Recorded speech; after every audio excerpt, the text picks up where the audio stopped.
Kuşlar Medine'ye selam götürün Nebiye. Ümmet onu çok özlemiş, gidin söyleyin Resul'e.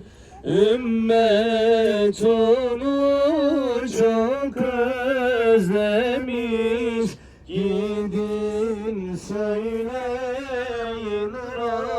Resul'e.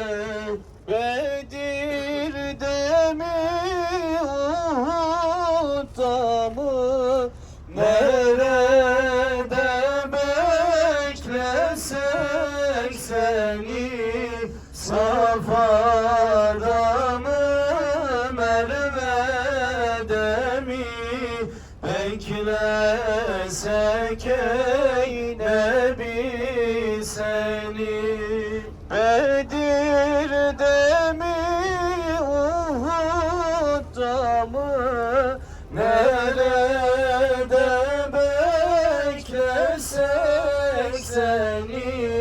Safa'da mı, Merve'de mi beklesek ey Nebi seni? Safa'da mı, Merve'de mi beklesek ey Nebi seni?